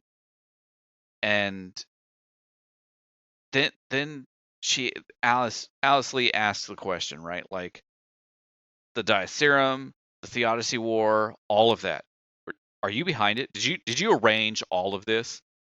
And Mara answers back with no, which is a lie told with truth. And it's interesting. Like, no, she didn't directly like lead the Diaserum and create the Iglis, but she kind of did because of what happens later on. But again, I'm jumping ahead, but I want to get to that point so badly. And so it's uh Mara's convinced hundreds of people, tens of thousands of people to leave to give all that stuff up, and trying to tally that loss in her head, and then she comes up with the idea of some infinities are larger than others. I believe that we're here for a reason, and that is the way, and this is the way to fulfill that purpose. So basically saying, like, telling her old captain, we're in a pocket universe. We're in this world specifically to go back. This whole world was created for us to advance, because time advances quicker here. We can evolve so much faster than we could on the other side, so we can go back and help the other side and to be part of the other side and to repay that debt. And the queen, the old queen, would have nothing of this. Alice Lee's like, what? You'd sacrifice everything? Your mother, your brother, every single Awoken? Are they even real to you? Like, what are you, what are you doing? And she says, I wouldn't have people die for me. I'd have them die for our purpose, for the purpose of the Awoken, for the purpose of this universe, for the faith that's here, for the and then Alice Lee even shoots back to the charter. For whom we abandoned. Like, we said we were not part of society, like calling up the old charter from the Exodus, saying we sent that message out to the blackness, saying we are not part of the traveler, we are not part of humanity, we're not part of that society. We are going forward to make a new society for ourselves, to make a new home for our humanity that is on this ship. We request to be treated separately as a separate entity, and to move on. And so she still has that idea ingrained in her for these billions of years. And then says, and this is where it happens, and this is like, she says, the charter that shaped that the way I made this universe, the way I shaped this universe, talking about herself, Alice Lee talking about how she was the first, and Mara acknowledging that you were the first, the first person into this world laid down the rules for the rest. And Alice kind of like, I think it's worth pointing out yeah, how Mara says that. Because she does a very deliberate you were the first, separation. full stop. The first one here laid down the rules. And listening conversationally, it would be easy to infer that both statements are talking about Alice. But she's very deliberately choosing to pause there. Yep. And that's when Alice kind of looks at her and, why are you here? And that and Mara replies, and in her head, so this is a two-part sentence. So inside Mara's head, in her thoughts, she says, to tell you the truth at last. And then out loud she says, to ask you for that boon you owe me, which is, that favor she asked presumably billions of years ago. Right, yeah. and Alice is like, finally, thank God, I'm gonna have this weight on my shoulders. And she's presuming all this stuff. She's like, you're here to ask, the first queen for the favor that you asked, for her to endorse your trip, for her to say, "Oh, this is the purpose of the Awoken." And Mara replies with a simple no. And all of this is leading up, like, this is all just bravado. This is all just a ceremony within a ceremony. Like, there's the tea ceremony, and then there's the ceremony of, like, Mara kind of reconciling everything with her, with the first queen, with Alice Lee, with her old captain. And she comes back with like, and the way that she talked about, you can't keep a secret buried like a vintage wine for so many centuries and then just unbottle it without any ceremony. Just, pop the cork and let's just pour champagne and rock and roll. Like, there's got to be a whole ceremony to go with it. So that ceremony is her saying, "The boon I ask for you is forgiveness." And then she unleashes everything. And the truth is, Alice Lee was not the first Awoken. Mara was the very first Awoken. Mara created this universe. Mara created everything in it specifically to let it advance forward, to go back and help. She made Alice Lee believe that she was the first, so that way it would create this entire. It's so intricate. The lie, the first lie. Remember when we talked about it? It wasn't last episode. I think it was the episode before last, or maybe it was last episode. The first lie.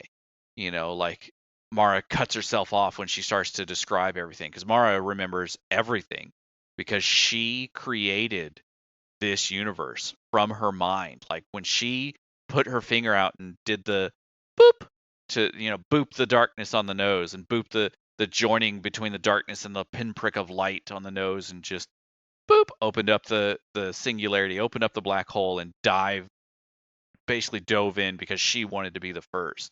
And she was the first, followed technically right after her by Uldren, who was the next closest thing. Who also knows this secret. Who also knows the secret. Who also knows that Mara was the first. He's the only other person in the entire Awoken society that knows this secret. And the two of them, the brother and the sister, the Awoken, I mean, she's not the Awoken queen yet, but the Awoken queen, Mara Sov, and Prince Uldren Sov, are the only two that know the real secret.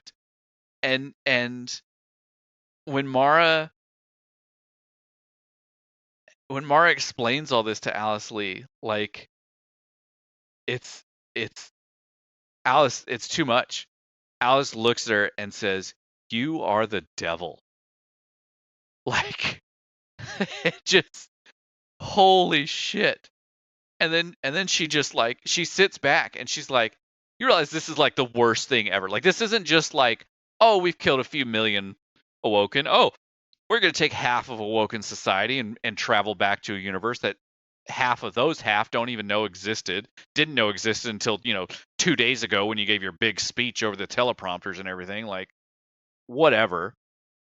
This is literally the worst thing ever. This is worse than the Theodicy War. This is worse than, the Diacerum coming up and accusing Queen Alice Lee of deicide, of the murder of gods, the refusal of godhood from this people.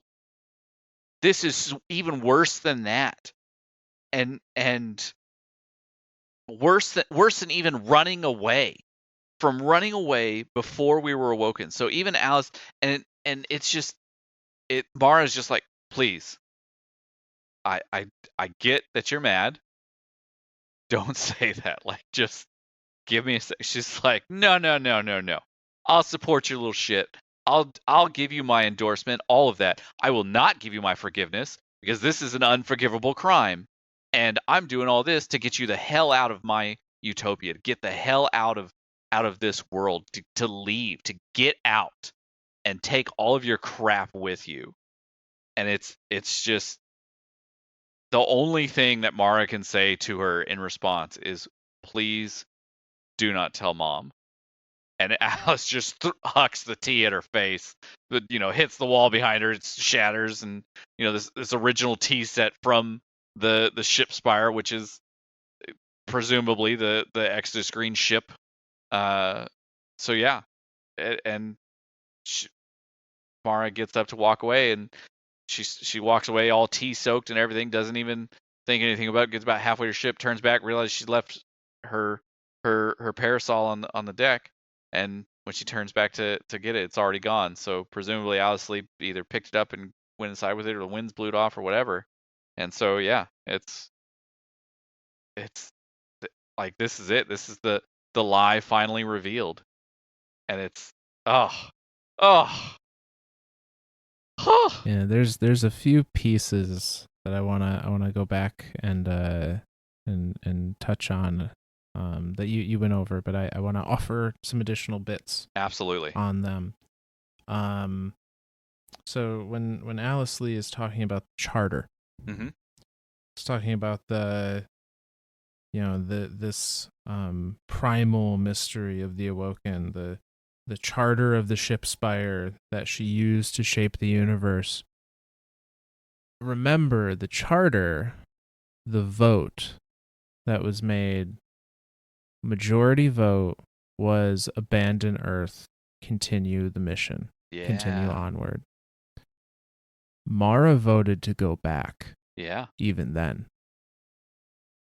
So she has always wanted to return to Earth to defend, to right her wrong of fleeing, of cowardice in her eyes, as she described it. Right. When she first left, she talked to Uldren about it, or she didn't say it to Uldren, but she to herself, she felt guilty for bringing Uldren and her mother along on this trip to just be, blipped away. And so that I find that interesting that is still ultimately the divide in Awoken society, is the people that want to stay and abandon Earth and continue the mission, and the people that want to go back and help. That's just mind blowing. Do we stay or do we go? Is still the 12.1 billion years have passed, and that's still the question. That's still the question to be answered. And the other bit is just to touch again on exactly what Mara is telling Alice here, and the gravity of it. So Mara is saying, like, yeah, Alice Lee, you were the first one to come into existence. You were the first corporeal Awoken. But Mara was the one that created this universe and decided or steered Alice Lee in her non-corporeal form before becoming flesh and blood, steered her to make the decision that the Awoken should remain flesh and blood. Because they say here, she tells Alice Lee what she did, about the choice Alice Lee would have made if Mara had not made her own first. So presumably that means to me that Alice Lee would have made the choice for the Awoken peoples to remain as, non-corporeal, truly immortal, and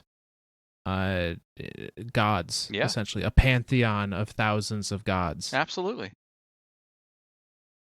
And Mara made a decision that forced Alice to decide to make them flesh and blood. And by doing so, every single thing that has happened since Alice Lee woke up in a corporeal body has been Mara's fault. That's mind blowing, and not just Mara's fault, like Mara's reason, Mara's Her everything, like plan. plan, like it.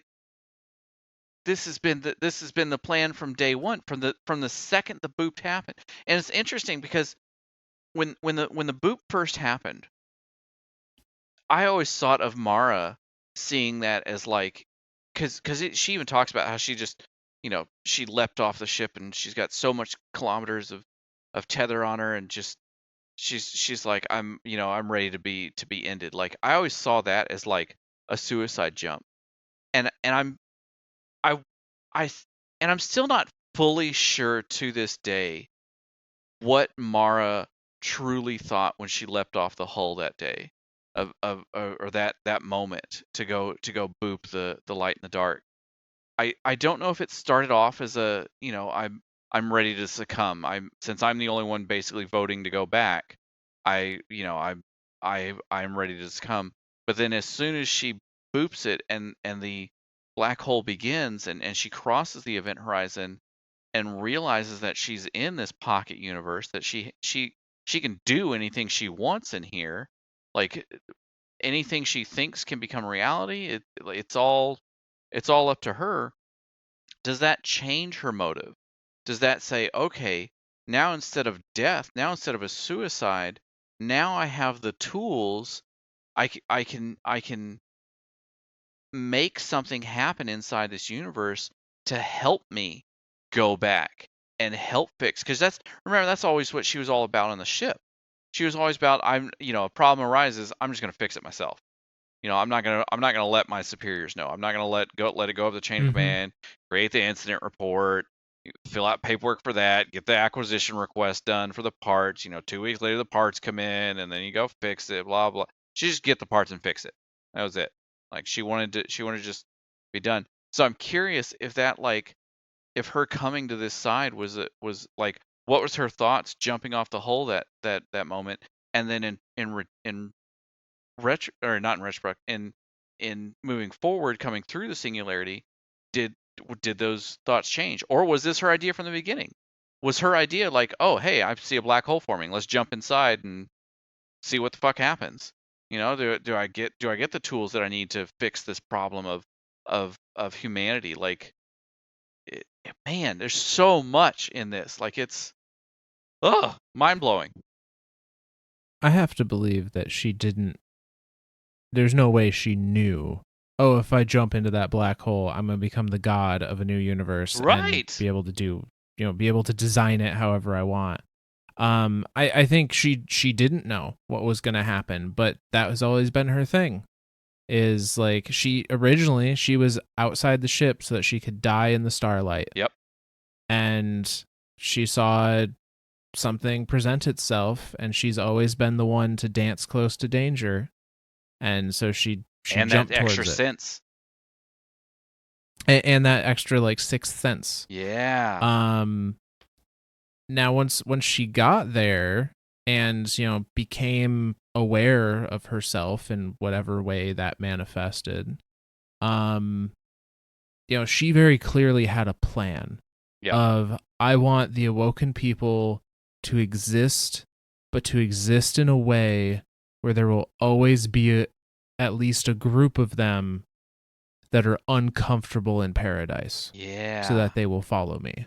That they want And to I'm leave going paradise. to nurture that uncomfortable feeling in that population so that they will follow me out of this place. And I think that has always been her plan. Absolutely. Since she knew she had the ability to put those pieces in play. Absolutely. Man. And the one last line I want to linger on for that one before we read the next and last chapter for tonight, probably, is that she asks Alice Lee, I would be very glad if you didn't tell my mother. And that is such a to me that reads as such a level of innocence that it Yeah. harkens back to that, you know, 16-year-old girl Yeah. that's in over her head. And it's like, don't tell mom that you know, I messed stuff up, or that I did something she wouldn't approve of. And Don't, don't tell mom I it's created a pocket universe for us to live in for 12.1 billion years so we could all just turn around and go back. it's just I truly wonder if that's Mara without the mask I at think that so. point. Because you're right. She's always been presented with a mask in games constantly. And even Mm-hmm. all throughout this book, she's always got that mask on. She's always, yeah, I think so. I think this is the one true moment. I wonder if it scares her to be that vulnerable. I'm sure it has to. Man. I mean, if she has like the level of anxiety that keeps her up at night just from thinking about all of the people that she's affecting with this decision, like I have to think to let some of that facade fall away even for a moment is probably terrifying for her. Yeah. Holy cow. All right. Well, now that we're done with that waterworks of a show, no. One last entry here for Yep. tonight. Take it away. Rock and roll with it. So, this is chapter 24 of Mara Sov, entitled Palingenesis 1. And palingenesis is the concept of rebirth or recreation, used throughout various contexts of philosophy, theology, so on and so forth. But rebirth, I think, is probably what they're going for here. So this one goes like this. Mara thinks of the banyan trees that sprawl across the shallow, silty lakes of a world she will never see again. The wave guides in her helmet detect the image and obey the encrypted command scheme she's rooted into every system in her fleet. She speaks into the flight dectorate channel. Flight. Sound off for final hold. Fido, go flight. Guidance, go flight. Inco, good constellation, go flight. Geo, go flight. Bio, go flight. As her flight controllers confirm the state of their technical domains, Mara looks out into space through the synthetic gaze of her sensorium.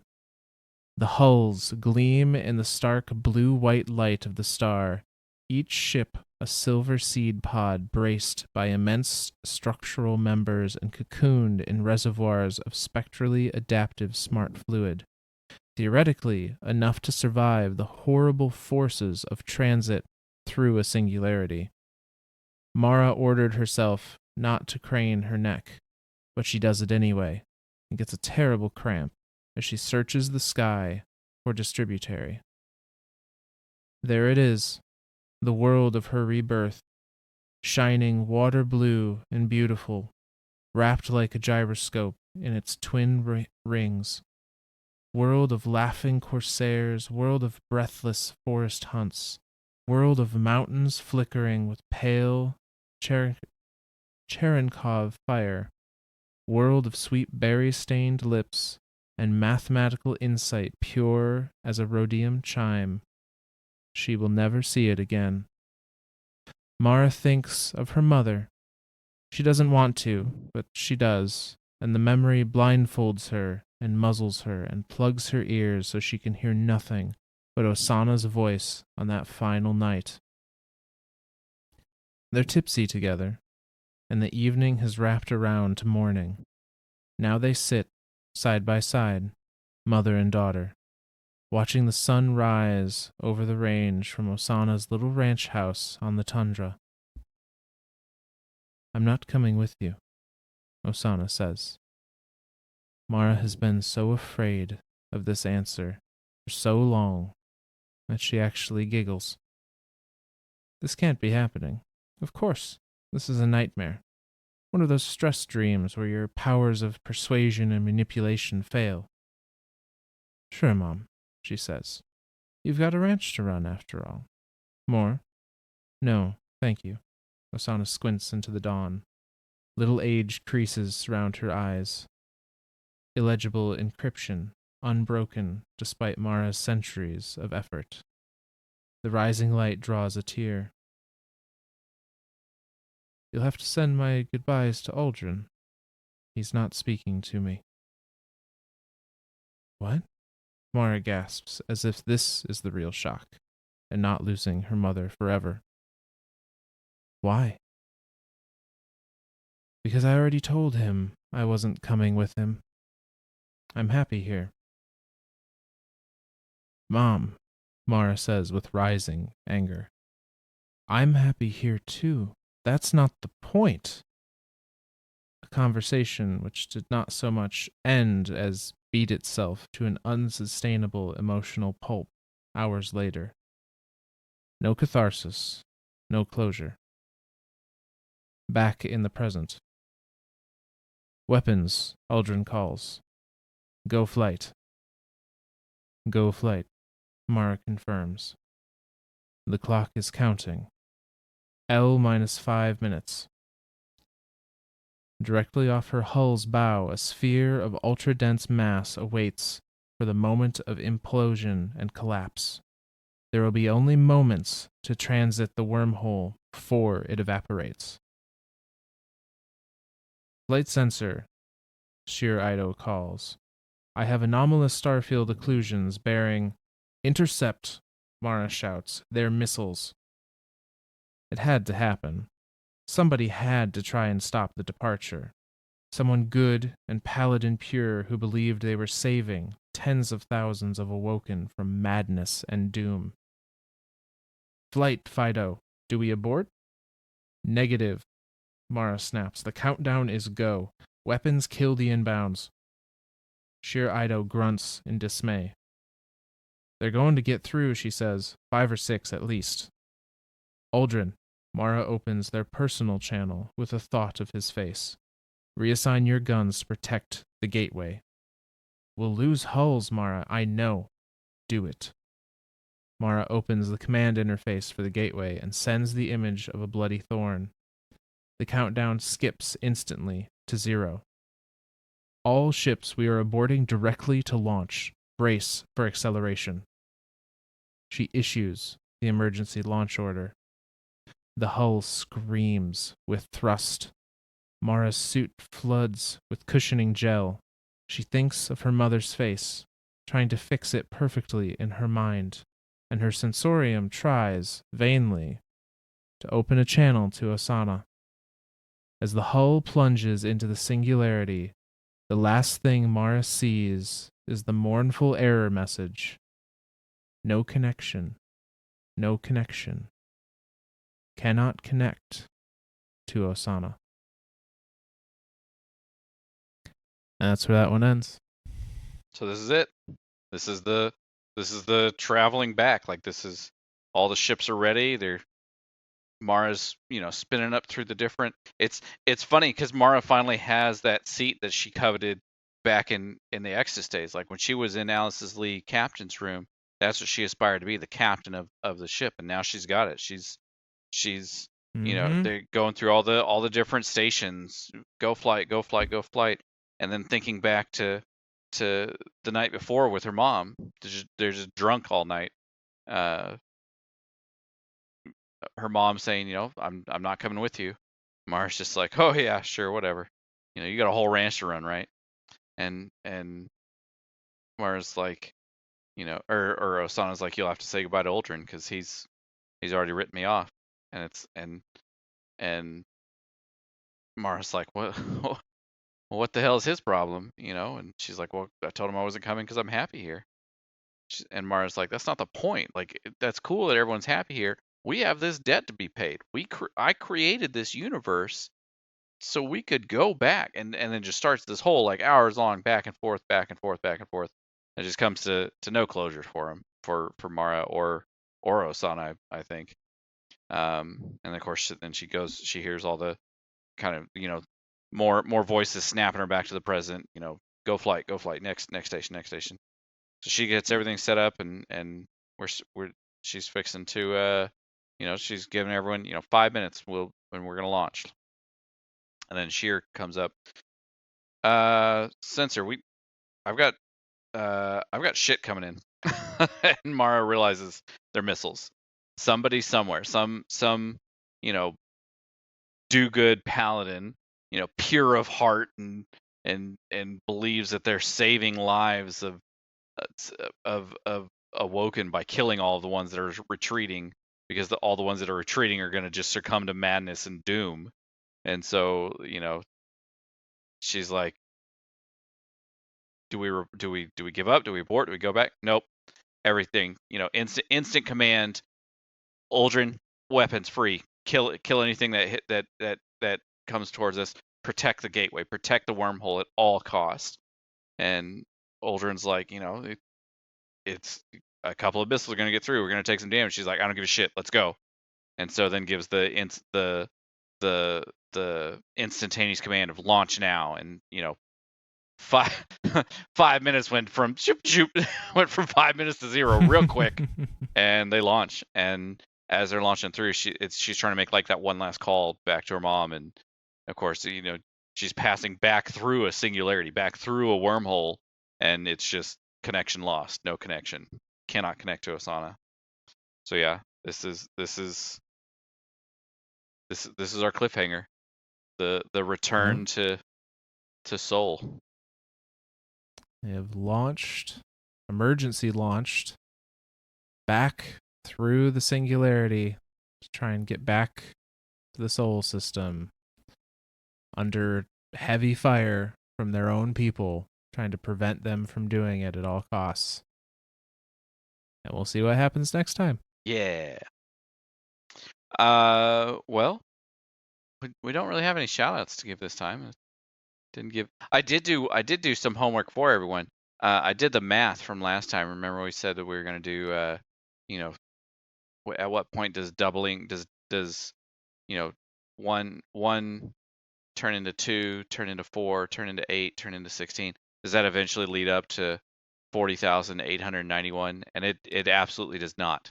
The closest I got was 36,000 something, and so still about 4. So I have no idea why there was 9 missing. Like that is its own mystery, and will be covered hopefully in a different episode. Myth, you got anything?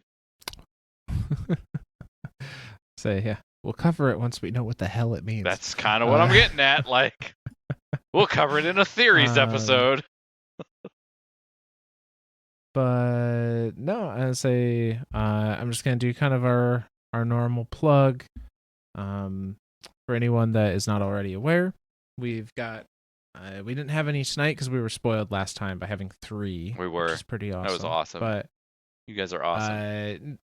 Normally we would do shout outs if we have any particular comments via our Twitter, which is at Myths and Stories, Z instead of an S at the beginning of stories, same as the title of the show. Or if someone had left a review on the Apple Podcast app, we like to go through those and give shout outs to people that enjoy our stuff, as well as if there's questions presented on the Twitter or any kind of respectful discussion all about that. We love to hear from people, so don't be afraid to reach out if you're interested, or if you just want to follow that page because you want to know when we post new videos. It's good for that too, or new recordings, I should say. But yeah, I'd say other than that, that's kind of it for tonight. A video for your ear holes. That's what we'll call these things. Well, I guess I didn't give any thank yous tonight. You know what? I haven't done this in a while, and so I'm gonna give this thank you. Thank you, Myth, for being as awesome as you are, and doing all the research and homework for me, so that way I can just sit back and enjoy the whole weekend. You get to be listener number 1, Zor. Yay! Oh, I get to be the first. It's all a lie. Missed the first. He read it all anyway. Oh man, does that mean I'm Alice Lee to your Mara Sov? Oh, at least you get a good retirement home. I'll give you that one. A shitty tea set from 12 billion years ago. That's fine. I'll accept it. I don't even drink tea. You think they developed soda while they were there in the... You think they even had soda? I mean, they had tea. I feel like they would have soda. I mean, they developed and then dismantled like antimatter weapons. I'm pretty sure somebody at some point was like, "What if we carbonate water?" I love that. That's your anti-thought to that. Like that's your answer to did they invent soda? They created and dismantled antimatter weapons. I'm pretty sure somebody somewhere was like, I wonder what happens if we carbonate water. I love that's the end of the spectrum you went to. Like, oh yeah, they have a tea set from 12 billion years ago. They're immortal. They're whatever. Like, no. They created and dismantled antimatter weapons. Pretty sure they carbonated water at some point. Alrighty. Just maybe. Well, alrighty. Well, from all of us lore nerds to all of you guardians out there, we'll see you next week.